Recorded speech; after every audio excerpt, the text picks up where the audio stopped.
Hello. അപ്പം നമുക്കിന്നേ പുട്ടുചോറ് ഉണ്ടാക്കി നോക്കിയാലോ. അപ്പോൾ ആദ്യം തന്നെ പുട്ടും കുറ്റി എടുത്തുക്കണേ. പുട്ടുകുറ്റിയുടെ ചോർക്കൊന്നും നോക്കണ്ട കേട്ടോ. പഴയൊരു പുട്ടും കുറ്റിയാണ്. പിന്നെ ലുക്കിലല്ലല്ലോ, വർക്കിലല്ലേ കാര്യം. അപ്പോൾ അതാ പുട്ടും കുറ്റിക്ക് ആദ്യം തന്നെ കുറച്ച് ചോറിട്ട് കൊടുക്കുക. അതിൻ്റെ മേലെ ചിക്കൻ പൊരിച്ചതാണ് ഇട്ട് കൊടുത്തിരിക്കുന്നത്. ചിക്കൻ പൊരിച്ചതിൻ്റെ മേലെ വീണ്ടും ചോറിട്ട് കൊടുത്തു. ചോറിൻ്റെ മേലെ പിന്നെ നല്ല തേങ്ങാ ചമ്മന്തിയാണ്. തേങ്ങയും പുളിയൊക്കെ ഇട്ട് നല്ലോണം നരച്ചെടുത്ത ചമ്മന്തിയാണ്, അത് ചേർക്കുക. അതിൻ്റെ മേലെ വീണ്ടും ചോറിട്ട് കൊടുക്കുന്നുണ്ട്.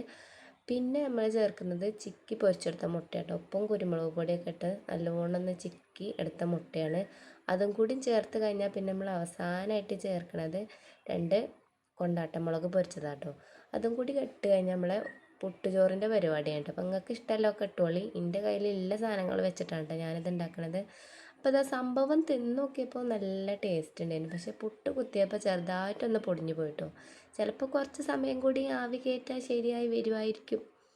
അപ്പോൾ എന്തായാലും എൻ്റെ പുട്ടുചോറ് ഇങ്ങനെയാണ് കിട്ടിയത്. അപ്പോൾ ഇനി നോക്കിക്കണ്ട, പോയി ഉണ്ടാക്കിക്കോളി. നല്ല ടേസ്റ്റ് ഉണ്ടായിരുന്നു കേട്ടോ. ചിലപ്പോൾ നിങ്ങളത് ശരിയായാലോ. എൻ്റെത് എന്തായാലും ചെറുതായിട്ടൊന്ന് പൊടിഞ്ഞു പോയിക്കണം, അല്ലാത്ത കുഴപ്പമൊന്നുമില്ല ഇനി.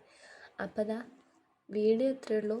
ഇഷ്ടമായാൽ ലൈക്ക് ചെയ്യാനും ഷെയർ ചെയ്യാനും സബ്സ്ക്രൈബ് ചെയ്യാനും മറക്കരുത്. ഇതുപോലത്തെ പുതിയ വീഡിയോകളുമായി വീണ്ടും വരാം. ബൈ.